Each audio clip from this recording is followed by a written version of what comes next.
रहीम, अस्सलाम वालेकुम नाजरीन, आप देख रहे हैं आवाज़। मैं हूं बैरिस्टर एहतिशाम उमीरुद्दीन। इमरान खान साहब का स्टेटमेंट आया कल, जिसमें उन्होंने कहा कि जस्टिस काजी फ़ाइज़ ईसा के ख़िलाफ़ रेफरेंस भेजना हमारी हुकूमत की गलती थी। तो अब जबकि वो खुद अपनी गलतियों का एतराफ़ कर रहे हैं, तो मैंने सोचा क्यों ना पहला सेगमेंट इस चीज़ पर किया जाए कि 3.5 साल दौरे इक़्तिदार जो था इमरान खान साहब का, जिसमें खुद वज़ीर आज़म थे, उसमें क्या गलतियाँ ऐसी कमिट हुई जो इमरान खान साहब को अगर दूसरी दफ़ा मौका मिले वज़ारत उज़्मा की कुर्सी पर बैठने का या हुकूमत बनाने का, तो उन्हें नहीं करनी चाहिए। सबसे पहले तो शुरू करते हैं इमरान खान साहब से, जो खुद कहते थे कि जब मैं क्रिकेट भी खेलता था तो जब तक अपनी गलतियों का इदराक नहीं कर लेता था सोता नहीं था। क्या कहा था खान साहब ने?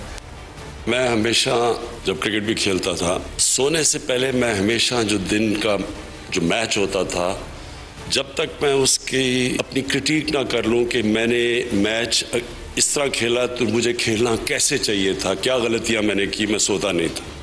फिर पॉलिटिक्स के हवाले से और अपनी हुकूमत के हवाले से भी कुछ इसी तरह की अप्रोच उन्होंने ली। जब से गवर्नमेंट आई है सोचता हूँ कि क्या मैं चीज़ें करता जो मुझे करनी चाहिए थी शुरू में आके, तो जो सबसे बड़ी चीज़ करनी चाहिए थी, ये जो पैकेज आज दिया है, ये मुझे आते साथ ही ये बिजनेस कम्युनिटी को पैकेज देना चाहिए था। तो ये बिजनेस कम्युनिटी को जब पैकेज दे रहे थे उस टाइम पर उन्होंने कहा कि आते साथ ही दे देना चाहिए था, लेकिन मैंने आज दिया इतनी डिले के बाद। उसके अलावा कुछ ऐसे एडमिशंस हैं जो पाकिस्तान तहरीक इंसाफ के मुख्तलिफ लीडर्स की तरफ से आए। मिसाल के तौर पर शेख रशीद साहब जो कि वज़ीर दाखिला थे, उन्होंने कहा कि हम एहतसाब नहीं कर सके, खुद से माना उन्होंने। ये भी सुन लें। जो लोग हमसे तौक़ात की थी कि हम लोगों से चोरी के पैसे वसूल करेंगे और लूटी हुई दौलत वापस लाएंगे, वो हम नहीं ला सके। फिर शौकत तरीन साहब जो आखिरी वज़ीर ख़जाना थे इमरान खान साहब के, उन्होंने भी एडमिट किया अपने फेलियर्स इकॉनमी मईशत के हवाले से। वो क्या थे? शौकत तरीन नाकामियों से नहीं डरता, लेकिन मैं बता देता हूँ सबसे बड़ी नाकामी जो हमारी है वो ये है कि हमने बेसिकली जो है जो हमारी जो प्लानिंग थी, जब आए थे हमारे पास कोई प्लान ही नहीं था। दूसरी एक मैं बड़ी नाकामी समझता हूँ ये स्टेट ओन एंटरप्राइजेज है, इसके ऊपर हमने क्या किया? कुछ भी नहीं किया। ऑडिटी प्राइसेस हैं, ये ऊपर नीचे जाती रहती हैं।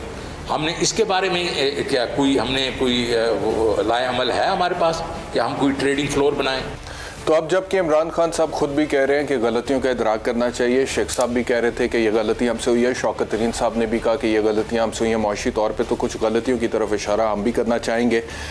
इसको हम डिवाइड कर लेते हैं दो कैटेगरीज में। एक तो वो जो कि नाकामियाँ या नालायकियाँ कह लें, और दूसरा वो जो कि आप गलतियाँ कह लें या कह लें। जो नाकामियाँ या नालायकियाँ हैं वो सारी की सारी इमरान खान साहब के हिस्से में नहीं डाली जा सकती हैं, क्योंकि उसमें उनकी टीम का बहुत अमल दखल था और चॉइस जो है वो जाहिर बात है इमरान खान साहब की अपनी थी। लेकिन अगर मैं नाकामियों का या नालायकियों का जिक्र करूं तो इसमें कोई शक नहीं है कि गरीब आदमी के लिए ज़िंदगी बड़ी मुश्किल हुई पाकिस्तान तहरीक इंसाफ के 3.5 साल में। आटा महंगा हुआ, चीनी महंगी हुई, घी महंगा हुआ, दाल महंगी हुई, चावल महंगे हुए, यानी कि अशाए खुर्दनोश की तमाम कीमतें जो हैं उनमें इजाफा हुआ।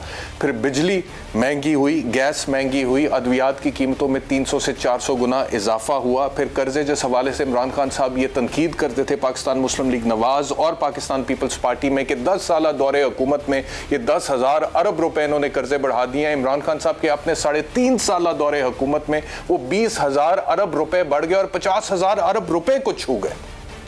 उसके बाद नौकरियों की बात करते थे, 1 करोड़ नौकरियां देंगे, लेकिन वो टारगेट अचीव नहीं कर सके। 50 लाख घर देंगे, वो टारगेट अचीव नहीं कर सके। और फिर एहतसाब के हवाले से तो आपको पता ही है जो उन्होंने कहा था मुराद सईद साहब ने भी कि इमरान खान की हुकूमत आएगी, अगले दिन $200 अरब वापस आएगा और फिर पाकिस्तान के गरीब लोगों पर लगाएगा। शेख रशीद साहब खुद उस हवाले से क्या कह रहे हैं वो आपने सुन लिया। तो हुकूमती फ्रंट पर इमरान खान साहब की हुकूमत की जो नाकामियां थी, नालायकियां थी, ये मैं उनका हाथा कर रहा था। अब कुछ गलतियों की बात कर लेते जो कि इमरान खान साहब को अगर दोबारा मौका मिले तो किसी सूरत उन्हें रिपीट नहीं करनी चाहिए। गलती नंबर 1, शहबाज शरीफ साहब को वो अक्सर जिस नाम से पुकारते हैं आपको पता है, लेकिन एक चीज मैंने देखी है कि शहबाज साहब बस में भी चले जाते हैं, वो मोटरसाइकिल पर बैठकर सैलाब ज़दगान इलाकों में भी चले जाते थे।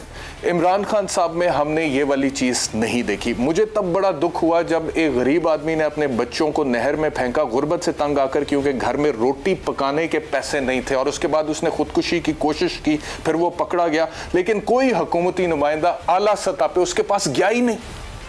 तो ये गलती होती है, अवाम जो है उनके दिल पे ठेस लगती है कि आपको सेंसिटिव होना चाहिए। गलती नंबर 2 सानिया साहिवाल था।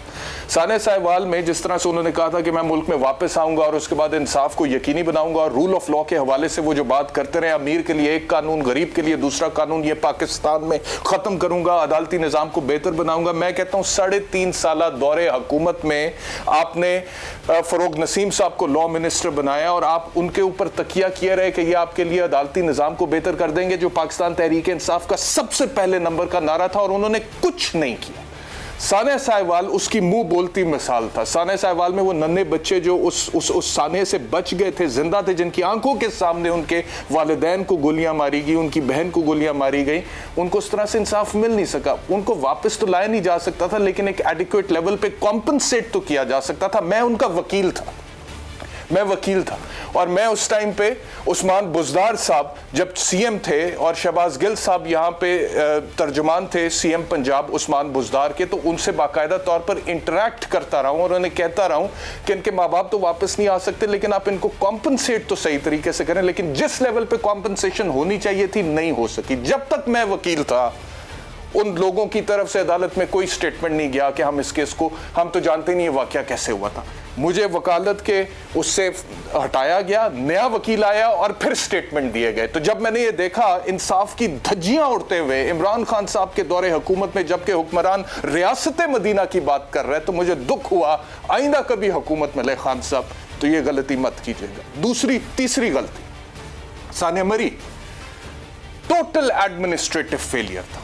आम आदमी फंसा हुआ है, बर्फ है, और बुज़दार साहब 24-28 घंटे बाद वहां पर एरियल बर्ड्स आई व्यू ले रहे हैं जहाज में बैठ के, और उस्मान बुज़दार साहब के हवाले से आप कहते रहे हैं कि बेहतरीन वजीर आला है और वो जहाज इस्तेमाल नहीं करता और प्रोटोकॉल इस्तेमाल नहीं करता, और वही बंदा 28 घंटे बाद मरी को देख रहा है ऊपर से जहाज में बैठ के, जबकि नुकसान हो चुका था। It was total administrative failure. लोग जो है वो ठंड से मर गए, वहां पे कुछ गैस की वजह से मर गए, लेकिन वो जो होनी चाहिए थी एसओपीज थे मरी के हवाले से जिनको फॉलो किया जाता था। हर सीजन में बर्फ पड़ने से पहले चीफ मिनिस्टर के लेवल पे आला सतही मीटिंग होती थी, कुछ भी नहीं किया गया था बुज़दार साहब की तरफ से। और उसके बाद जिन लोगों को स्केपगोट बनाया गया वो बिल्कुल और थे। वो चंद लोगों को स्केपगोट बना के खाना पूरी करके रिपोर्ट लिख के उसके बाद उसको फारिग करना था, वक्ती तौर पर वही किया गया, बुज़दार साहब को बचाएगा। ये गलती दोबारा नहीं होनी चाहिए। अगली गलती चेयरमैन नैब वाली थी, वो मैंने स्टोरी ब्रेक की थी, आज मैं ऑन एयर ये कह रहा हूं। और मेरी उम्मीद ये थी कि इमरान खान साहब के दौरे हुकूमत में, जबकि रियासत मदीना अगर कोई बंदा अब्यूज़ ऑफ अथॉरिटी करता है तो उस हवाले से एक्शन होगा, लेकिन वो नहीं हो सका। ऑपोजिशन भी बड़ी उस हवाले से हमने देखा कि बहुत ही डिसअपॉइंटिंग थी, जिन्होंने इमरान खान के ऊपर ही डाल दिया इस चीज़ की। मैं क्योंकि मैंने वो स्टोरी ब्रेक की थी, मैं ये कह सकता हूँ इमरान खान की तरफ से वो स्टोरी ब्रेक नहीं हुई थी। उसके जितने भी मामलात हैं वो मुझे पता है कैसे मैंने ब्रेक की थी, क्या हुआ था, और मैं किसी की ज़ाती ज़िंदगी में मैंने नहीं झांका था। It was a case of abuse of authority, जहाँ पर दफ्तर में बैठकर एक आदमी अपनी अथॉरिटी का गलत इस्तेमाल कर रहा था। इस वजह से मैंने वो स्टोरी ब्रेक की थी। अगर किसी की जाती जिंदगी की बात होती मैं कभी ब्रेक ना करता, लेकिन इमरान खान को जो उसके अंदर किरदार अदा करना चाहिए था हुकूमत को, वो नहीं किया। अगली गलती पैका 2022, फरोग नसीम साहब खुद आपको कहते थे ना खान साहब, वो है शॉर्ट जी, फरोग नसीम साहब का शॉर्ट है तो जरा चलें। फेक न्यूज़ जो है वो अब नहीं होनी चाहिए। सज़ा है 3 साल से 5 साल है। उसका कंप्लेनेंट जो है वो कोई भी हो सकता है, पब्लिक एट लार्ज भी हो सकती है। ये अब ऑफेंस जो है वो बेलेबल नहीं होगा, वो नॉन बेलेबल होगा। मतलब किसी महज़ब माशरे में ऐसा होता है। खातून अव्वल और इमरान खान साहब के लिए, वो भाभी हैं, बहन हमारी, उनके लिए गलत इन्फॉर्मेशन। यार क्या कर रहे हैं यार, मतलब यार हमारी बीवियाँ हैं, हमारी बहनें हैं, क्या कर रहे हैं। ये फरोग नसीम साहब जो इतने हसास थे प्राइम मिनिस्टर साहब की अहलिया के लिए कि पूरा एक ऑर्डिनेंस आ गया था। मैं तब भी कह रहा था कि इसका उनसे कोई ताल्लुक है ही नहीं, ये तो बिल्कुल ही मीडिया का गला घोटने के मुतरादिफ है। लेकिन इमरान खान साहब को मिसगाइड किया गया, आपके लॉ मिनिस्टर ने आपको खान साहब मिसगाइड किया, पैका 2022 को जस्टिफाई किया, मीडिया को आपके खिलाफ किया, कभी फवाद चौधरी साहब ने, कभी फरोग नसीम साहब ने, और अभी इन्हीं फरोग नसीम साहब के हवाले से आप ये कह रहे हैं कि जस्टिस काजी फाइज ईसा के खिलाफ रेफरेंस भेजना गलती थी। तो अगर वो गलती थी, ये भी मान लें पैका 2022 गलती थी। एक और गलती ये थी कि 94,000 एप्लीकेशंस, आप खुद कहते हैं पैका 2022 इसलिए लेकर आए क्योंकि 94,000 application cyber crime wing FIA में पेंडिंग थी, लेकिन एक FIR जिसका कंप्लेनेंट मुराद सईद था, उसमें चंद मिनटों में FIA इतनी एक्टिव हो जाती है कि आधे घंटे में लाहौर से इस्लामाबाद पहुंच के FIR दर्ज होने के बाद अरेस्ट भी कर लेती है मुलजिम को, लेकिन बाकी 94,000 एप्लीकेशंस वैसे ही पड़ी रहती, यानी कि तगड़े के लिए कानून और था और कमजोर के लिए कानून और था, और ये आपके नजरियात के खिलाफ था। उसके बाद बुज़दार एडमिनिस्ट्रेशन, एक बहुत बड़ी गलती थी उस्मान बुज़दार साहब को जिस तरह से लगाया गया पंजाब का चीफ मिनिस्टर, उसमें जो करीबी तरीन दोस्त थे इमरान खान के, जिन्होंने फाइनेंशियली पॉलिटिकली इमरान खान को बड़ा सपोर्ट किया था, उन लोगों को बाकायदा तौर पे डिप्राइव किया गया। चलो डिप्राइव किया था वो अपनी जगह पे थी, लेकिन बाद में उन लोगों के खिलाफ केसेस बनाए गए, उनके बेटे और बेटियों के खिलाफ केसेस बनाए गए, वो पर्सनल लेवल पे था। और जब बच्चों के खिलाफ केसेस बन गए, उसके बावजूद केसेस बनने के बाद इंक्वायरी को कंक्लूड नहीं किया गया, यानी कि अगर कोई बंदा बेगुनाह था तो उसको बेगुनाह डिक्लेयर तो करते नहीं किया गया। तो ये आपकी एक और गलती थी। फिर बुज़दार एडमिनिस्ट्रेशन के साथ फराह खान नामी किरदार, जो अभी भी जिसके हवाले से बात होती है, जुड़ा हुआ है, कि जिसके बारे में कहा जाता है कि CM ऑफिस तक उनकी रसाई थी। वो DPO पाकपतन का जब मामला हुआ था तो इन्हीं के शौहरे नामदार एहसन जमील गुज्जर साहब CM ऑफिस में बैठ के चीफ मिनिस्टर की मौजूदगी में कह रहे थे कि DPO खावर मानिका साहब के डेरे पर जाकर माफ़ी मांगे और उसके बाद इसका तबादला करें। तो चीफ जस्टिस सुप्रीम कोर्ट ने उसको नोटिस लिया, एहसन जमील गुज्जर को बुलाया, फिर उन्होंने वहां पर जाकर गैर मशरूत माफ़ी मांगी। यानी कि एक प्राइवेट आदमी हुकूमती अमूर में इस हद तक असर व रसूख रखता था। उसी की बीवी के हवाले से, फराह खान के हवाले से अगर आज बात हो रही है कि कोई करप्शन हुई है, उनके कहने पे ट्रांसफर पोस्टिंग हुई है, कोई DC SP SSP लगते रहे हैं, तो it is worth conducting an investigation, ये होना चाहिए। और अब मजीद जो गलतियां हुई, एक पेज का फटना, पावर पॉलिटिक्स के लिए परवेज़ इलाही के सामने घुटने टेकना, अदम एतमाद से बचने के लिए आइन शिकनी तक जाना, बैरूनी साजिश के बयानियों को बिल्ड करना, अदालती हुक्म मानने से गुरेज करना, ये वो तमाम गलतियां हैं जो मैं समझता हूं कि इमरान खान साहब अगर दोबारा हुकूमत में आए तो उन्हें नहीं करनी चाहिए। एक ब्रेक लेते हैं, ब्रेक के बाद जब वापस आएंगे तो पाकिस्तान आपके रहनुमा असद उमर हमारे साथ होंगे, उनसे बात करेंगे ब्रेक के बाद।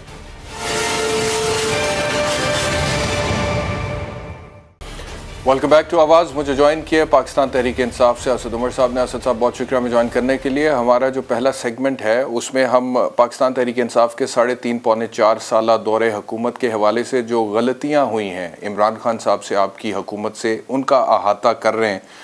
तो पहला सवाल तो मेरा आपसे यही है कि अगर मैं आपसे पूछूं कि कौन सी ऐसी गलतियाँ हैं जो आप दोबारा हुकूमत में आए तो नहीं दोहराई जानी चाहिए या नहीं दोहराएंगे, तो क्या कहेंगे असद उमर साहब? देखिए, सबसे पहली बात तो मैं ये कहूँगा कि इमरान खान के साथ काम करते हुए इतने सालों से जो 2-3 चीज़ें हैं जो इंसान देखता है कि क्या इस आदमी में ख़ास बात है जिसकी वजह से इतने ज़िंदगी में कामयाबी हासिल हुई, उनमें से एक चीज़ जो है कि वो मुस्तकिल बेहतरी की तलाश में रहते हैं। और वो हमेशा ये कहते हैं कि मैच हारने के बाद तो हर टीम बैठ के एनालाइज करती है कि हमने क्या इससे बेहतर कर सकते थे, मैच जीतने के बाद भी यही करना चाहिए। तो वो कॉन्स्टेंटली हर वक्त जो है वो बेहतर से बेहतर की जस्तजू उनकी लगी रहती है। और उसी लिहाज से आपने मेरे ख्याल में, कम से कम मेरी ज़ाती राय के अंदर आपने देखा होगा कि उनकी बहैसियत वज़ीर आज़म जो कारकर्दगी थी, जो एज एन एग्जीक्यूटिव लीडर तो वो थे हमेशा से, बहुत बड़े लीडर पाकिस्तान के, मेरे ख्याल में पाकिस्तान की तारीख में 1-2 ही निकले इतने बड़े लीडर, लेकिन एज एन एग्जीक्यूटिव वज़ीर आज़म उनकी परफॉर्मेंस बेहतर होती गई क्योंकि वो सीखते चले गए। गलतियां मेरे ख्याल में, अगर मैं आपको सच्ची बात बताऊं कि इस वक्त अगर हम तज्जिया करेंगे ना हीट ऑफ द मोमेंट के अंदर, तो शायद हम गलत तज्जिया कर देंगे। थोड़ी सी डस्ट सेटल होने दें और उसके बाद फिर ये आपको नजर आना शुरू होगा और वो तारीख खुद फैसला कर देती है कि क्या चीज़ ठीक थी, क्या चीज़ ठीक नहीं थी। तो अभी मेरे ख्याल में अभी ये तज्जिया करना थोड़ा सा कबल अज़ वक्त है। नहीं, क्योंकि अब दौरे हुकूमत तो गुजर गया ना जी। 3.5 साल जो हुकूमत करनी थी इमरान खान साहब ने वो की, फिलहाल अब दूसरी हुकूमत है, मौजूदा वज़ीर आज़म शहबाज शरीफ साहब हैं। तो मैं इस वजह से कह रहा हूँ क्योंकि मैं इंट्रो में भी ये बता रहा था, वो शॉट दिखा रहा था इमरान खान साहब का, जिसमें वो यही कहते थे कि जब मैं मैच हारता था तो जब तक मैं अपनी गलतियों का अदराक नहीं कर लेता था मैं सोता नहीं था, ताकि अगले मैच में वो गलतियाँ ना दोहराऊँ। तो मिसाल के तौर पर सानिया साहिवाल, सानिया मरी, चेयरमैन नैब, पैका 2022, मुराद सईद साहब की FIR जिस तरह से रजिस्टर हुई, मोहसिन बेग के खिलाफ, हमाद अजहर साहब के हवाले से कॉन्फ्लिक्ट ऑफ इंटरेस्ट की बात होती रही कि जो उनका कारोबार है उसी हवाले से उनके पास वजारत भी है, और इमरान खान साहब कॉन्फ्लिक्ट ऑफ इंटरेस्ट की बात करते थे हुकूमत में आने से पहले। पहले फिर इलेक्टेबल्स को लेना, फिर इत्तेहादियों के सर पे हुकूमत बनाना, फिर फाइज ईसा का रेफरेंस दाखिल करना, फिर वो दोस्त जो आपके साथ फाइनेंशियली पॉलिटिकली खड़े थे उनके खिलाफ, उनके बेटों के खिलाफ, उनकी बेटियों के खिलाफ FIR दर्ज होना, या फिर फराह खान साहिबा का नाम अब जो सामने आ रहा है उसको नजरअंदाज कर देना। आप समझते हैं कि ये तमाम गलतियों पे उन्हें रिकंसिडर करना पड़ेगा नेक्स्ट टाइम जब वो गवर्नमेंट में आते हैं? देखिए, ये तो आपका जिन गलतियों को आपने कहा, ये तो आपका तज्जिया है। आपके ख्याल में इनमें से गलतियां हो सकता है, मेरे ख्याल में भी इनमें से कोई गलतियां हो और कुछ ना हो, लेकिन मेरे ख्याल में आपके ख्याल में इनमें से कौन सी गलतियां हैं? चलें आप बताएं, मेरा तज्जिया छोड़ें, आप बताएं आपके ख्याल में इनमें से जो मैंने गिनवाई है, आपकी नजर में कौन सी ऐसी गलती है जो खान साहब को दोबारा नहीं दोहरानी चाहिए? चले, मैं आपको एक बता देता हूँ, लेकिन मेरे ख्याल में अगर आप मुझे मौका दें अपने अच्छा एक तफसीली एक कमेंट किया तो मेरा थोड़ा सा तफसीली जवाब भी सुन लीजिए कि एक मईशत जो मरी हुई मिली थी उसको पैरों पर खड़ा कर देना इमरान खान की बहुत बड़ी कामयाबी थी। एक वबा जिसने दुनिया को लटा दिया, उसके खिलाफ मुकाबला करके दुनिया में सुरखरू होकर निकलना उनकी बहुत बड़ी कामयाबी थी। पाकिस्तान की ज़राअत जो बिल्कुल बैठी हुई थी और 10 साल से फसलों में इजाफा कोई नहीं हो रहा था, तमाम बड़ी फसलों के अंदर रिकॉर्ड फसलें होना उनकी बहुत बड़ी कामयाबी थी। पाकिस्तान को एक आज़ाद फॉरेन पॉलिसी, खारजा पॉलिसी देना उनकी बहुत बड़ी कामयाबी थी। पाकिस्तान ने सिर्फ नहीं बल्कि दुनिया के अंदर हुर्मत रसूल का दिफा करना और नामूस रसालत का मुकदमा लड़ना और कामयाबी से लड़ना उनकी बहुत बड़ी कामयाबी थी। तो चलें, अब मैं इन कामयाबियों के बाद, और ये ज़ाहिर हमने कुछ चीज़ें की हैं, अगर आप मुझसे पूछें तो एक चीज़ जिसका वाकई में इदराक है, ये पहले भी आपको पता है कि इस पे बहुत बहस होती रही, वो ये है कि हमने जो टिकट एलोकेशन की है उस टिकट एलोकेशन के अंदर बेहतरी आ सकती थी और उसके अंदर गुंजाइश मौजूद है। और अभी भी अगर आप अगले इलेक्शन की, जब हम, क्योंकि ज़ाहिर है हम तो हमारे एक्सपेक्टेशन तवक्को यही है कि ये बहुत ज़्यादा दूर नहीं है अगला इलेक्शन, तो ऑलरेडी अगले इलेक्शन की बातचीत होना शुरू हो गई है और ये बात बहुत ज़्यादा इस वक्त ज़ेर बहस है कि टिकट एलोकेशन का जो प्रोसेस है, यानी उम्मीदवार जो खड़े करने हैं उसके अंदर कैसे बेहतरी की जा सकती है और कैसे हम वो लोग जिनकी माजी के अंदर शनाख्त ही ये ना हो कि वो हर दफ़ा इलेक्शन में पार्टियां बदलते हैं, तो वो उन लोगों के बजाय ऐसे लोग जो साथ खड़े होने वाले और अच्छे और बुरे वक्त में साथ खड़े होने वाले कोई नजरिए वाले लोग हैं, उनको किस तरीके से आगे लेके आया जाए। ठीक है, चलें, ये एक गलती की तरफ आप इशारा कर रहे हैं कि जी ये हम कोशिश करेंगे कि नहीं होनी चाहिए, लेकिन ये जो फाइज ईसा साहब के हवाले से प्राइम मिनिस्टर साहब ने अभी लेटली कहा कि उनके खिलाफ रेफरेंस दाखिल करना हमारी गलती थी। फवाद चौधरी साहब ने इसके ऊपर कहा कि उस वक्त के वज़ीर कानून फ़रोग नसीम ने रेफरेंस दाखिल किया था। उन्होंने कहा जी ये गलत कह रहे हैं क्योंकि प्राइम मिनिस्टर साहब एसेट रिकवरी यूनिट को हेड कर रहे थे, तो उनके कहने पर जो मवाद उनके पास था, उनके कहने पर मैंने रेफरेंस दाखिल किया था। तो अब ये रेफरेंस जो गलती था, तो फिर ये भी माना जाएगा कि पैका 2022 जो फ़रोग नसीम साहब के कहने के ऊपर लाया जा रहा था और लाया गया था, जिसको बाद में इस्लामाबाद हाई कोर्ट ने भी ड्रकोनियन लॉ कहा, वो भी गलती था। और वही फ़रोग नसीम साहब जब तब इमरान खान साहब को ये कह रहे थे कि देखें जी, और उनका वो शॉट मैंने कई दफ़ा चलाया जिसमें वो कह रहे हैं देखें जी हमारी भाभी हैं, उनकी अहलियाँ हैं, उनके बारे में इस तरह की फ़ेक न्यूज़ अगर फैलती है तो इस वजह से हम पैका 2022 ला रहे हैं। और मैं तब भी ये कह रहा था कि पैका 2022 का इससे कोई ताल्लुक है नहीं, और जब इमरान खान साहब को ज़रूरत पड़ी तो वही फ़रोग नसीम साहब सबसे पहले जाने वालों में से थे।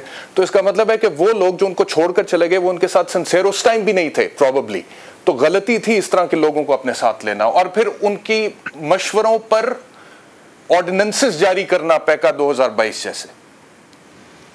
अच्छा, जो जहाँ तक वो ताल्लुक है काजी फाइज ईसा के रेफरेंस का, वो मैं पहले भी इसके ऊपर बात कर चुका हूँ, पहले भी प्रोग्राम के अंदर।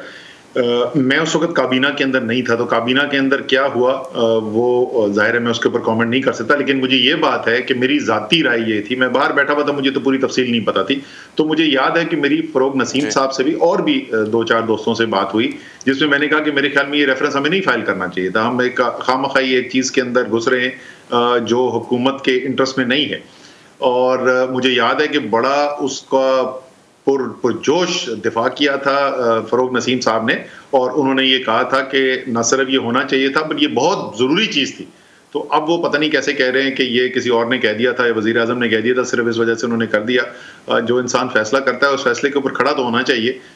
तो ये बात मुझे पसंद नहीं आई कि आप उस फैसले के अंदर हिस्से में थे शामिल। वज़ीर आज़म तो ये नहीं कह रहे कि उन्होंने ये फैसला नहीं किया था, वो तो गलती तस्लीम कर, वो कह रहे हैं कि मैं जब वापस मुड़ के देखता हूँ तो मुझे ये फैसला नहीं करना चाहिए था। लेकिन फरोग नसीम साहब उससे बरीउज़ ज़िम्मा हो जाएं, लॉ मिनिस्टर थे, ये मेरे ख्याल में तो ये मुनासिब बात नहीं है। जहाँ तक पीका का ताल्लुक है, मुझे पीका का फ्रेंकली अगर आप मुझसे आज भी पूछें, मुझे पीका की कोई तफसीलात पता नहीं है, लेकिन मुझे ये पता है कि उसके अंदर तरामीम करने के लिए एक्सेप्ट कर लिया गया था। उसके ऊपर बहुत काबीना के अंदर भी बहस मुबाहिसा हुआ था और ये फैसला कर लिया गया था कि इसके अंदर तरामीम की ज़रूरत है और जिस शक्ल में ये पेश किया गया है वो कानून नहीं बनाना चाहिए। वो कानून नहीं बनाना चाहिए था, मैं समझा नहीं आपके आखिरी जुमला। सर मैं ये कह रहा हूँ कि जिस शक्ल में पेश किया गया था उसके अंदर लोगों का ज्यादातर का तज्जिया बाद में यही था कि इसमें तरामीम की जरूरत है। अच्छा। और उसकी हतमी शक्ल वो नहीं होनी चाहिए। लेकिन टू बी फेयर ये अगर हम इनको गलतियां गिनेंगे ना, देखिए आप फैसला साजी जब कर रहे होते हैं तो रोजाना की बुनियाद के ऊपर आप फैसले करते चले जाते हैं, तो आपके ख्याल में वो तमाम फैसले जो हैं वो हमेशा इंसान यही कहेगा कि मैं वापस जब मुड़ के देखता हूं तो वो दुरुस्त है, तो वो मेरे ख्याल में इतनी जायज बात नहीं होगी। गलतियों की बात हो रही है कि वो कौन सी ऐसी गलतियां जो इमरान खान साहब दोहराना नहीं चाहेंगे दोबारा हुकूमत में आते हैं, तो ये बुज़दार एडमिनिस्ट्रेशन, आप समझते हैं कि इमरान खान साहब की ये गलती थी उस्मान बुज़दार को उस मुल्क के सबसे बड़े सूबे का वज़ीर आला बनाना, और फिर फराह खान नामी एक किरदार जिसके हवाले से आजकल बहुत बात हो रही है, प्राइम मिनिस्टर साहब का कल ये स्टेटमेंट भी आया जिसमें उन्होंने कहा कि उसके पास ना तो कोई ओहदा था ना वजारत, वो कैसे पैसे ले सकती है, इस सिलसिले में किसी के पास कोई सबूत है तो सामने लाएं। तो उस्मान बुज़दार साहब को वज़ीर आला बनाना, फिर फराह खान जैसे किरदारों को वज़ीर आला ऑफिस में और प्राइम मिनिस्टर्स हाउस तक रसाई इस तरह से होना जिस तरह से थी, जिसकी वजह से अभी आपकी पार्टी डिस्क्रेडिट हो रही है या खान साहब के ऊपर कुछ सवालिया निशान उठ रहे हैं, आप समझते हैं कि ये भी वो गलतियां थी जिन्हें दोबारा दोहराया नहीं जाना चाहिए? तो पहली बात तो ये है कि इमरान खान के ऊपर जो ज़ाती इल्ज़ाम है ना, वो अभी लगना नहीं शुरू हुए। वो जब से सियासत में आए उस वक़्त से इल्ज़ाम की बौछार उनके ऊपर आती रही है, और जो उनका किरदार है वो सारी कौम के सामने है। उन्होंने ज़िंदगी जो है वो पब्लिक आई के अंदर गुजारी है। तो ये जो इल्ज़ाम है कि इमरान खान के ऊपर अगर कोई इल्ज़ाम लगाने की कोशिश कर रहा है कि उसने कोई खुदा न खास्ता पैसे का कोई खुद बुर्द किया या ऐसा है, तो ये तो इल्ज़ाम जो है महज मजाक है और उससे आगे कोई जाना नहीं है। जहाँ तक इमरान खान की ज़ात के हवाले से बात नहीं हो रही है, उन लोगों के हवाले से बात हो रही है जो इमरान खान साहब के करीब थे। हमारे तो बैरिस्टर साहब, हमारे तो वज़ीर आज़म इमरान खान है। हम कोई निजी लोगों को ना हम जानते हैं, ना हमने उनको, हमें उनका कोई दिफा करने की जरूरत है। हमें तो पता ही नहीं वो है कौन, जिंदगी में हमने मिले नहीं कभी नहीं। लेकिन अगर बात यहाँ अगर कोई ये कहे असद उमर साहब के कोई निजी लोग जो हैं वो क्योंकि सीएम हाउस तक उनकी रसाई थी, इस वजह से ट्रांसफर पोस्टिंग होते थे और डीसी का रेट 3 करोड़ रुपए था, तो आप लोगों को ये चीज बिल्कुल भी बॉदर नहीं करती है? अगर इस किस्म के बैरिस्टर साहब, अगर इस किस्म के कोई सबूत आएंगे कि वो इंटरफेरेंस हो रही थी और गैर कानूनी तकर्रियां हो रही थी, वो जाहिर है फिर इशू है, उसको डिफेंड करेंगे जिसके जिन्होंने बुज़दार साहब ने किया है, क्या किया है। तो अभी तो सिर्फ यही हम सुन रहे हैं ना, कहानियां सुन रहे हैं, अभी तक हमारे सामने कुछ आया नहीं है। अगर कोई चीज आएगी तो आपके पास जाती तौर पे इस तरह की कोई इंफॉर्मेशन पहले आई थी जब हुकूमत में थे आप, कोई इस हवाले से बुज़दार एडमिनिस्ट्रेशन की करप्शन के हवाले से, ट्रांसफर पोस्टिंग्स में पैसे चलने के हवाले से कोई आपके इल्म में आई हो तब जब आप वजीर थे, खुद काबीना का हिस्सा थे, आपने खान साहब से कभी शेयर किया हो? जब हमारी हुकूमत चल रही थी, पाकिस्तान में जब भी कोई भी हुकूमत चल रही होती है तो चेमगोइयाँ होती रहती हैं कि किसी ने कोई करप्शन कर दी कि नहीं कर दी, लेकिन क्या मेरे पास कोई मुसद्दिका इतला, किसी ने मेरे सामने लाके सबूत रखे, या किसी ने मुझसे जाके कोई संजीदा गुफ्तगू भी की और कहा कि जनाब मेरे पास ये हकायक मौजूद हैं, मेरे पास ये सबूत मौजूद हैं और वो मैं आपको दिखाना चाहता हूँ, आप खान साहब को जाके बता दें? ये किसी एक शख्स ने भी एक दफ़ा भी मेरे साथ नहीं हुआ। तो ये तो मैं बिल्कुल वाजे कर दूँ आपको कि मेरे सामने कभी भी कोई किसी ने सामने संजीदा इल्ज़ाम नहीं लगा। गप्पे तो लगती रहती हैं, लोग बैठ के। इशू ये ना कि वो खातून अब मुल्क से भी बाहर चली गई हैं, इन्वेस्टिगेशन अब होगी तो कैसे बताएंगे मुल्क से बाहर चली गई? ये तो वो बताएंगे खातून, उन खातून का तो जिम्मेदार मैं नहीं हूँ। जहां तक मैं इमरान खान का मैंने आपको बता दिया, अब आप आ जाए। आपने वैसे उनको, जब आप प्राइम मिनिस्टर्स हाउस जाते थे, आपकी कभी खुद उनसे मुलाकात हुई हो? कभी भी जिंदगी में आप कभी गए हो प्राइम मिनिस्टर्स हाउस? कभी जिंदगी में मैंने उनको एक दफा भी नहीं देखा। ना मैंने उनको बनीगाला में, घर में हम कम जाते हैं बनीगाला के अंदर, लेकिन घर में भी मैं गया हुआ हूँ, वहां पर भी मैंने कभी नहीं देखा। मैंने कभी बनीगाला में जो नीचे जहां हमारा पॉलिटिकल स्पेस है वहां तो डेफिनेटली नहीं देखा, और वजीर आजम हाउस में कभी एक दफा भी मैंने नहीं देखा। अच्छा जी, अब मैं आपने एक और सवाल का जवाब दीजिएगा असद साहब। आपने जो पहला पूछा था उसका तो जवाब साहब क्या जो पिछला जी पहला सवाल उसका तो जवाब देने तो आपने कहा कि क्या पंजाब की हुकूमत हमारी नाकामी थी, मुझे उसका तो जवाब देने दो।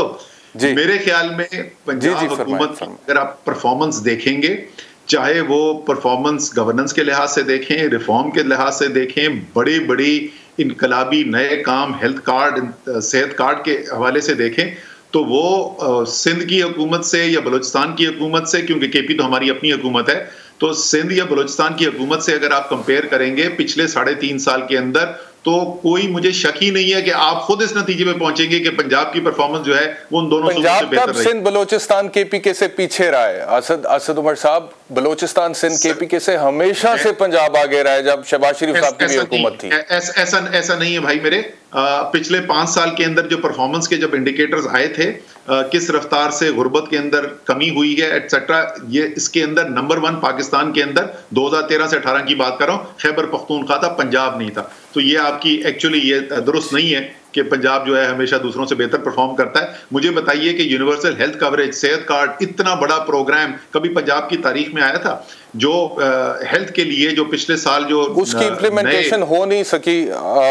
मैं तो समझता हूं कि अब आपकी हुकूमत चली भी गई है तो उसके बावजूद हेल्थ कार्ड की इम्प्लीमेंटेशन होनी चाहिए। और अभी हेल्थ कार्ड की जो खबरें मेरे पास पहुंच रही हैं ज़ाती तौर पे सरकारी या प्राइवेट निजी अस्पतालों से, वो कोई अच्छी नहीं है, उसके ऊपर हम शो करेंगे किसी दिन। आखिरी एक आध सवाल है क्योंकि वक्त की किल्लत है असद उमर साहब, अब आगे क्या होने जा रहा है? ये जो स्ट्रेटजी इवेंचुअली आप लोगों ने अडॉप्ट किया है कि पार्लियामेंट से रिज़ाइन कर दिया है, मेरे पास खबरें ये भी आ रही हैं कि ये जो जितने भी इस्तीफे भेजे थे आप लोगों ने 123 के करीब, उनको कलअदम करार दे दिया स्पीकर साहब ने। अब खबरें ये भी आ रही हैं, वो कहते हैं कि हम एक एक बंदे को बुलाएंगे और उससे पूछेंगे कि ये इस्तीफा आपने अपनी मर्जी से दिया है या दबाव पर दिया है। और ये भी ज़राए की खबर कुछ हमारे तक पहुंच रही है कि ऐन मुमकिन है बहुत सारे लोग कह दें कि हम इस्तीफा नहीं देना चाहते हैं, तो फिर क्या करेंगे? ये एक और गलती हो जाएगी इस्तीफे देना। आपको नहीं लगता कि पार्लियामेंट में बैठकर तगड़े तरीके से इमरान खान को अपोजिशन करनी चाहिए थी, लीडर ऑफ द ऑपोजिशन के तौर पे? इस तरह तो इररेलेवेंट हो जाएंगे बिल्कुल बाहर बैठ के। अच्छा, ये तो आपकी गलत फहमी है कि इमरान खान को कोई पाकिस्तान की सियासत के अंदर इररेलेवेंट कर सकता है। पाकिस्तान की सबसे बड़ी सियासी कुव्वत इररेलेवेंट नहीं हो सकती मेरे भाई। पाकिस्तान का सबसे बड़ा सियासी लीडर इररेलेवेंट नहीं हो सकता, जितनी मर्जी लोगों की ख्वाहिश हो, लेकिन ये नहीं होने वाला। वो असेंबली में बैठे या ना बैठे, इमरान खान की हकीकत से कोई इनकार कर ही नहीं सकता और पाकिस्तान की सियासत इमरान खान के बगैर आगे नहीं चल सकती। जहां तक इस्तीफों की बात है, उस पर एक से ज्यादा राय मौजूद थी और जब पार्लिमानी पार्टी का इजलास हुआ, तमाम लोगों ने खुल के अपनी राय का इजहार किया। उस वक्त के वजीर आजम चेयरमैन इमरान खान ने बड़ी तफसील से सबकी बातचीत सुनी और उसके बाद जब फैसला किया गया, क्या राय थी? हमारी मेरी राय जो थी वो पार्टी के डिसीजंस के अंदर, मैं कभी भी बाहर आके अपने कमेंट्स नहीं करता। जो फैसला हुआ, हमारे हाथ में ना कोई बंदूक थी ना कोई कलेशनिकोव थी। लोगों ने खुद मुझसे आके जाती तौर पे, मुझे पता है कोई 2 दर्जन एमएनएस ने मुझे अप्रोच किया कि बताएं जी वो इस्तीफे के ऊपर सिग्नेचर कहाँ करना है। फिर लोग साइन कर करके मुझे व्हाट्सएप इमेजेस भेज रहे थे। तो वहां पे जोर जबरदस्ती किसी के साथ नहीं हुई। जो 123 लोगों ने वहां पे दस्तखत किए वो अपनी मर्जी और मंशा से। बहुत सारे जज्बाती लोग, जज्बा भी था उस टाइम पे, जज्बाती हुए थे और बैरूनी साजिश कौन जज्बाती है इस वक्त एमएनए सिर्फ पीटीआई की जज्बाती, कौम जज्बाती हुई है। एक खुददार कौम जाग गई है, इसके जज्बात जाग गए हैं। अच्छा, आखिरी सवाल मेरा आपसे ये है कि बैरूनी साजिश का मामला जब सामने लाया गया, पाकिस्तान तहरीक इंसाफ की तरफ से, इमरान खान साहब की तरफ से वो खत उन्होंने लहराया, तो बावजूद इसके कि आला अस्करी क़यादत ऑन बोर्ड नहीं थी और वो जो एलामिया नेशनल सिक्योरिटी काउंसिल का था उसके अंदर साजिश का, धमकी का या अंदरूनी मुआवनत के किसी किस्म के सबूत का जिक्र नहीं, और बाद में DGISPR की प्रेस कॉन्फ्रेंस भी इस हवाले से आ गई, तो आपने खान साहब को मशवरा नहीं दिया कि हमें बैरूनी साजिश वाला जो मामला है उसको नहीं सामने लाना चाहिए, या ये आर्ग्यूमेंट या ये नैरेटिव बिल्ड नहीं करना चाहिए अवाम के सामने, जब सब इकट्ठे हो ही गए हैं, जो एक दूसरे के अजल से दुश्मन थे, तो जाहिर बात है हम माइनॉरिटी में ही रह जाएंगे। अब हम ग्रेसफुली ऑपोजिशन में बैठते हैं, लोगों को पता चले बकौल हमारे चोर डाकू सब इकट्ठे हो गए, तो हमारा वी विल स्टैंड टॉल। आप चले गए बैरूनी साजिश की तरफ, अस्करी इदारे ऑन बोर्ड नहीं थे, वो जो एक पेज कायम था 3.5 साल से वो फट गया, तो क्या ये भी एक बहुत बड़ी गलती नहीं थी असद उमर साहब? अच्छा जी, ये जो इमरान खान ने और तहरीक इंसाफ ने पोजीशन ली, वो ग्रेसफुल थी या नहीं थी? आप सिर्फ कौम में निकल जाएं और जाकर ज़रा देख लें, आप सोशल मीडिया उठाकर देख लें और आप इमरान खान को जो सुनने के लिए और देखने के लिए लोग आ रहे हैं, चाहे वो इस्लामाबाद हो, पेशावर हो, कराची हो, इंशाअल्लाह ताला परसों आप देखेंगे लाहौर में जो होने वाला है, ये सारी जो कौम खड़ी हो गई है, ये उस सच्चाई और उस खुददारी के ऊपर खड़ी हो गई है। आपके लिए शायद पाकिस्तान में ज्यादा, आपके जाती तौर पे नहीं, बट शायद कोई बहुत अंग्रेजी बोलने वाले पढ़े लिखे लोगों के लिए ये ग्रेसफुल ना हो, लेकिन उसूल के लिए खड़ा होना, मुल्क की हकीकी आजादी के लिए खड़ा होना। नहीं, मैं तो ये ग्रेसफुल इस चीज को कह रहा हूँ, मैं ग्रेसफुल इस चीज को कह रहा हूँ कि वो टिपिकल पावर पॉलिटिक्स का हिस्सा बनना, परवेज इलाई साहब के सामने घुटने टेकना, मुझे मुकम्मल करने देना, वो आपने बहुत अहम सवाल, वजारतों की ऑफर करना, तरीका एतमाद को रोकने के लिए, आइन शिकनी के लिए, डिप्टी स्पीकर को सराहना, इन चीजों को मैं कह रहा हूँ सर। बहुत अहम यार, आप इतना अहम सवाल पूछते हैं, फिर मुकम्मल नहीं करने देना, मुझे मुकम्मल करने दें प्लीज, मैं आ जाऊंगा उसके ऊपर भी, मैं जरूर आ जाऊंगा। देखिए, कौमी सलामती कमेटी की एलामिया में क्या कहा गया कि वाजे सबूत नजर आ रहे हैं बैरूनी मुदाखलत के। मैं उर्दू लुगत के ऊपर आपसे बहस करने को इस वक्त नहीं बैठा हुआ कि उसके लिए लफ्ज क्या इस्तेमाल करना चाहिए, वो सोशल मीडिया ने जो कह दिया उसके बाद कुछ मजीद कहने की जरूरत नहीं है। वहां पर नजर क्या आता है कि ये मुदाखलत जो है, क्या ये यकतरफा हो रही है या कोई वहां पर पाकिस्तान के अंदर भी कोई है जिसके साथ ये ताने बाने बुनते। बड़ी सादा सी बात है कि अगर वो सिर्फ ये कहते हैं कि इमरान खान अगर नहीं होंगे तो पाकिस्तान के लिए, अगर इमरान खान होंगे तो पाकिस्तान के लिए मुश्किलात होंगी, ये तो समझ में आती है कि उनको इमरान खान की खारजा पॉलिसी नहीं पसंद थी। वो ये कहते हैं अगर इमरान खान नहीं होंगे तो तमाम चीजें माफ कर दी जाएंगी। मुझे ये बताएं कि उनको ये नहीं कहना चाहिए था कि अगर इमरान खान नहीं होंगे तो फिर जब नई हुकूमत आएगी फिर हम देखेंगे कि उनकी क्या खारजा पॉलिसी होती है और फिर हम फैसले करेंगे। उनको पहले से कैसे पता था कि क्या फैसले होंगे? वो पहले से कैसे कह रहे थे कि इमरान खान नहीं होंगे तो कुछ माफ कर दिया जाएगा? एक बंदा डोनाल्ड लू है, उसने, एक बंदे ने अपने खास, वो किसी सियाको सबाक में असद मजीद साहब के साथ किसी गुफ्तगू में कोई स्टेटमेंट दे दिया, उसके ऊपर उन्होंने अपनी असेसमेंट लिख के वजारत खारजा को भेज दी। उसके ऊपर हमने कहा कि ये पाकिस्तान के खिलाफ बहुत बड़ी साजिश हो गई है। मतलब कि इस तरह की मुदाखलतें तो पाकिस्तान के साथ बड़े अरसे से होती रही हैं डिप्लोमेटिक लेवल पे, और डिप्लोमेटिक लेवल पे उनका जवाब भी चला जाता है। अच्छा, ये जरा मैं आपको बता दूं कि बिल्कुल पाकिस्तान की तारीख के अंदर ये होता रहा है। ये लियाकत अली खान से शुरू हुआ है, जुल्फिकार अली भुट्टो के वक्त में हुआ है, और उसके बाद किस तरीके से हमारे सियासी लीडर्स मुल्क में वापस आए हैं, वो आलमी रिकॉर्ड का हिस्सा हैं। किस दफ्तर से अमेरिका के फोन कॉल गई थी, किसको पाकिस्तान में, और किस तरीके से डीलें साइन हुई थी, ये पाकिस्तान की तारीख का हिस्सा है। तो ये तो आपने बिल्कुल ठीक कहा कि ये पाकिस्तान की तारीख में पहले भी होता रहा है। दूसरी बात, डोनाल्ड लू बैठ के कॉफी के ऊपर गप्पे नहीं लगा रहे थे, एक फॉर्मल मीटिंग हो रही थी जिसमें दोनों साइड के नोट टेकर्स मौजूद थे, दोनों साइड के, सिर्फ एक साइड के नहीं। ये एक फॉर्मल सीरियस मीटिंग हो रही थी और ये एक मैसेज डिलीवर किया जा रहा था। डोनाल्ड लू जो है वो कहता है कि उससे अस्करी क़यादत ऑन बोर्ड क्यों नहीं है फिर आपके साथ? आला अस्करी क़यादत ऑन बोर्ड क्यों नहीं है असद उमर साहब? ये तो आप सवाल उनसे पूछेंगे। जहां तक ऑन बोर्ड होने का ताल्लुक है, नेशनल सिक्योरिटी कमेटी के अंदर आला अस्करी क़यादत भी मौजूद थी, मैं भी वहीं पे मौजूद था, और एलामिया जो वहां पे निकला उसके अंदर वाज़े तौर पे लिखा हुआ है कि बैरूनी मुदाखलत है, ये वाज़े तौर पे लिखा हुआ है। और DGISPR ने जो प्रेस कॉन्फ्रेंस की भी उन्होंने इस बात की तस्दीक कर दी। असद उमर साहब, हमें ज्वाइन करने के लिए एक ब्रेक का वक्त है। ब्रेक से वापस आएंगे तो सीनियर सहाफ़ी सलीम बुखारी साहब हमारे साथ होंगे आफ्टर द ब्रेक।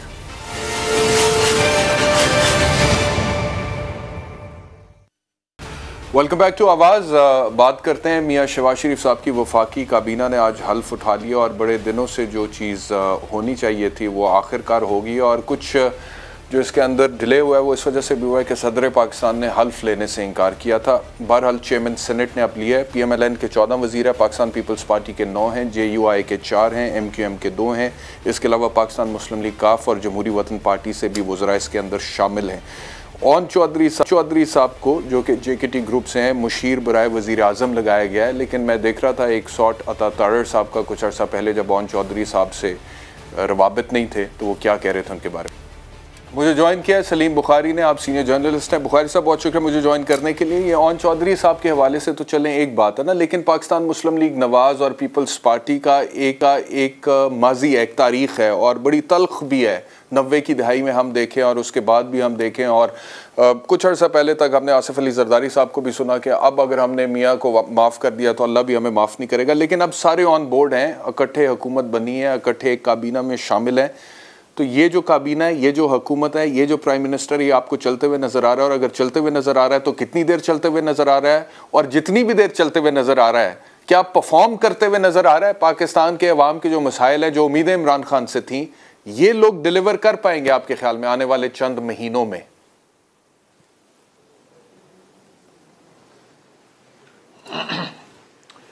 बहुत शुक्रिया आपका बैसल साहब। आपने शुरू में ओन चौधरी का जिक्र किया कि वो तारक साहब क्या कहते रहते थे, उसके बारे में। ये हमारे सियासत के रिवाज है, जिसको चोर डाकू कहते थे, उनको स्पीकर बना दिया था, और बहुत सारी मिसालें मैं जो दे सकता हूँ आपको।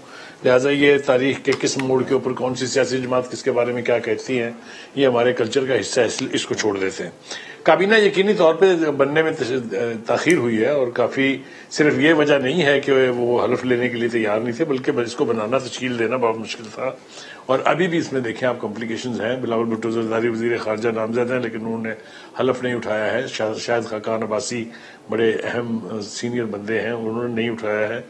और बहुत सारी कॉम्प्लिकेशंस हैं। मैंगल साहब जो है वो इसमें शामिल नहीं हुए हैं, बाप वाले भी इसमें शामिल नहीं हुए। तो एक इतनी पार्टियों की हुकूमत को बनाना जो है, ये वाकई बड़ी सरदर्दी का काम होता है, लेकिन बिलाखिर बन गई है। देखिए, जो मुझे फील हो रही है, मैं वो आपके साथ शेयर कर सकता हूं कि ये तय कर लिया है शहबाज शरीफ साहब ने भी, और शायद उन्होंने अपनी काबीना के वजीरों के साथ भी ये बात शेयर कर ली है कि अगर हमने डिलीवर ना किया तो हम ज्यादा देर नहीं है। ये तो इसके अलावा कोई चारा ही नहीं है। जो इस वक्त इमरान खान साहब की मकबूलियत चल रही है, जिसका ग्राफ बहुत हाई है, आप भी देख रहे हैं, मैं भी देख रहा हूँ, जो जलसे उन्होंने किए हैं। लाहौर का जलसा भी मेरे ख्याल से कराची से भी बड़ा होने जा रहा है, वो अपनी जगह है।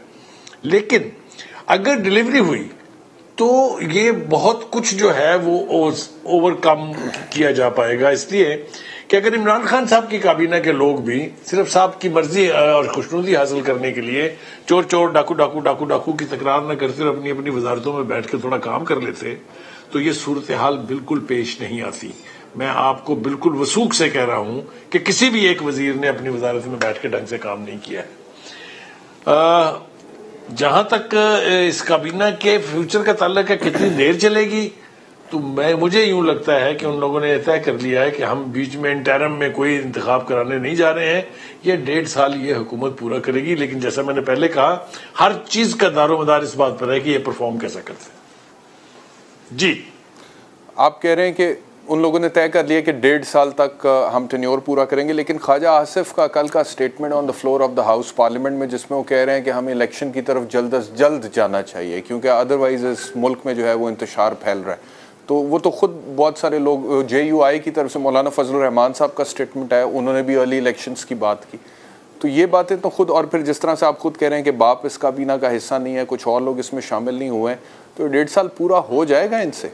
और फिर अगर सबको इकट्ठे, इमरान खान के लिए इतनी प्रॉब्लम्स थी बुखारी साहब, ये इत्तेहादी MQM PMLQ बाप, इन लोगों को इकट्ठे रखना, तो इतने सारे लोग जो मुख्तलिफ बैकग्राउंड्स और एक दूसरे के मुखालिफ रहे, इकट्ठे रखते हुए शहबाज शरीफ वो जो डिलीवरी की बात है, डिलीवर कर पाएंगे, फोकस कर पाएंगे परफॉर्मेंस पे? देखिए, गुजारिश यह है कि इमरान खान की जो मिथ बन गई हुई है, उसको तोड़ने का एक ही तरीका है। उसको ना आप जलसों से तोड़ सकते हैं, ना जुलूसों से तोड़ सकते हैं। सिर्फ एक ही रास्ता है कि आप उनसे बेहतर परफॉर्म करके दिखा दें। ये मेरे ख्याल से बात अगर उनको क्लियर नहीं है, तो फिर उनकी लाइफ जो है, इस कैबिनेट की लाइफ जो है वो रिड्यूस हो जाएगी। लेकिन मैं ये बता रहा हूं कि उनके इंटेंशंस ये हैं, and I am speaking from A position of authority, कि ये 1.5 साल पूरा करेंगे। शायद खाकान अब्बासी इसके बारे में कह चुके हैं, राना सनाउल्लाह कह चुके हैं कि हम इस मुख्तसर वक्त के लिए नहीं आए हैं, ये हुकूमत जो है ये अपना टेन्योर पूरा करेगी। तो इसके बारे में मुझे तो कोई इबाहम नहीं है। जहाँ तक डिलीवर करने का ताल्लुक है, अभी ये मिफ्ता इस्माइल साहब पहले ही कह चुके हैं कि हमें IMF के प्रोग्राम के हवाले से मुज़ाकरात करने पड़ेंगे। तो अगर IMF के पास जाते हैं और IMF पाकिस्तान को मज़ीद बेल आउट करता है, तो इसका मतलब यह है कि वो अपनी शराइत सामने रखेगा। शराइत सामने रखेगा तो इसका मतलब यह है कि गैस, बिजली, पेट्रोल महंगा हो सकता है और सख्ती मज़ीद आएगी। तो फिर महंगाई तो पहले ही कम होनी चाहिए। पाकिस्तान के अवाम का तो सबसे बड़ा मसला इमरान खान के दौरे हुकूमत में महंगाई था, और अगर IMF के पास जाते हैं, वो शर्तें रखते हैं, महंगाई बढ़ जाती है, it is going to be a disaster for them, for this government. Bukhari साहब, देखिए, मैं इस हवाले से शहबाज शरीफ ने जो बात की है वो ये है कि हमारी पहली प्रायोरिटी ये है कि हम इन कीमतों को यहां पर स्टॉल कर दें जहां पर ये इस वक्त है, कि ये इससे आगे ना बढ़े। क्योंकि बिल्कुल आप ठीक कह रहे हैं कि अगर IMF के पास जाएंगे तो उनकी कंडीशनैलिटी तो पहले ही हमने इतनी खौफनाक मानी हुई है, मजीद इसमें और कौन सी क़यामत आएगी सिवाय इसके कि पेट्रोल की कीमतें अगर बढ़ती हैं तो वो लोड जो है अवामुन नास के पास जाएगा। लेकिन आप ये देखिए कि जैसा मैंने कहा, और आप मेरी बात को जरा समझें, कि अगर ये हुकूमत किसी न किसी तरीके से डिलीवर कर देती है और लोगों को ये तासुर मिल जाता है कि हमारी जिंदगी कुछ आसान हुई है, तो इनके लिए न सिर्फ हुकूमत करते रहना आसान होगा, बल्कि वो जो मिथ तोड़ने की ख्वाहिश है इनकी कि इमरान खान का जो पर्सनैलिटी कल्ट चल रहा है, जिसके ऊपर लोग दीवानावार उसके पीछे उसकी आवाज पे चले आ रहे हैं, उसको मीट करने का एक ही तरीका है कि हम परफॉर्म करें। बहुत सारे तरीके हैं इसके, मैं आपको चंद मिसालें जल्दी जल्दी देता हूं। या आपने वो सुन लिया होगा, वो जो एक पेशावर मोड़ से लेके एयरपोर्ट तक की मेट्रो जो है वो बंद पड़ी थी 4 साल से, उसको 3 दिन लगे हैं उसको ऑपरेट कराने में। इसी 3 दिन में वो कराची भी हो, लेकिन वो PTI वाले कहते हैं कि वो तो पहले से ही तैयार था प्रोजेक्ट और इसी डेट पे इनकाद होना था।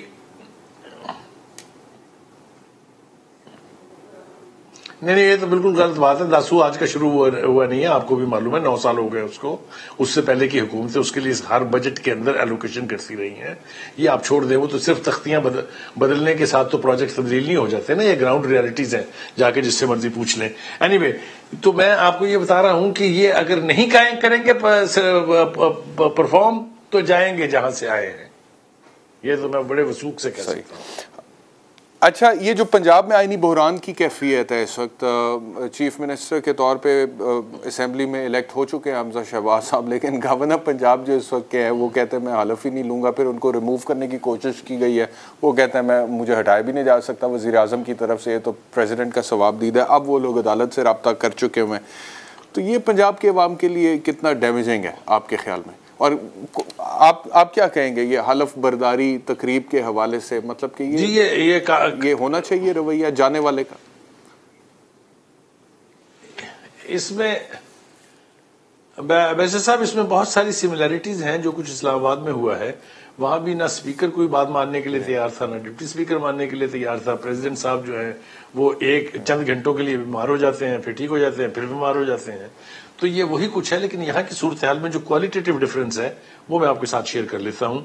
इस वक्त जो कोर्ट में PTI गई है वो ये कहती है कि जो इस्तीफा मंजूर हुआ है बुज़दार साहब का, वो ठीक नहीं है, वो लीगल नहीं है, क्योंकि वो तो एड्रेस हुआ था प्राइम मिनिस्टर को, तो मंजूर कर लिया गवर्नर साहब ने।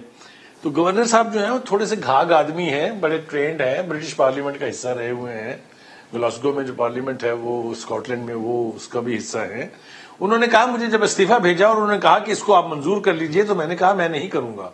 ये मैं आपको 1-to-1 गुफ्तगू बता रहा हूं अपनी गवर्नर साहब के साथ, अपने चौधरी सरवर के साथ।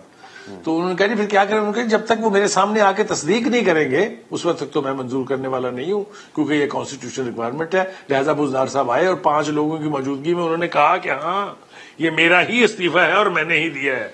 उसके बाद उन्होंने दस्तखत किए। तो ये इनका तो पहली पेशी पे उड़ जाएगा फलूस इस हवाले से। तो दूसरी बात यह है कि गवर्नर साहब जो है वो हल्फ नहीं लेंगे, तो हाई कोर्ट जिस तरह वहां पर इस्लामाबाद में हुआ, यहाँ हाई कोर्ट के चीफ जस्टिस ले लेंगे। तो ये जो जाते हुए जिस किस्म की वारदात, तो शायद हैवी लफ्ज हो जाएगा, लेकिन जिस तरह के कारनामे सर अंजाम दे रहे हैं PTI के लोग, उससे 2 बातें पता चलती हैं। एक तो ये कि ना उन्हें कॉन्स्टिट्यूशनल रिक्वायरमेंट का पता है, ना उन्हें कॉन्स्टिट्यूशनल रिस्पॉन्सिबिलिटीज का पता है। उन्हें सिर्फ ये पता है कि बॉस क्या चाहता है, वो जो चाहता है। वक्त बिल्कुल खत्म हो गया। बुखारी साहब बहुत ज्वाइन करने के लिए, और ये बात ठीक है कि मैच्योरिटी होना बहुत ज़रूरी है। और मैं फिर कहूँगा कि आपको जाना हो तो ग्रेस से चले जाना चाहिए। इंशाल्लाह कल आपसे दोबारा मुलाकात होगी। अपना ख्याल रखिए। अल्लाह हाफ़िज़।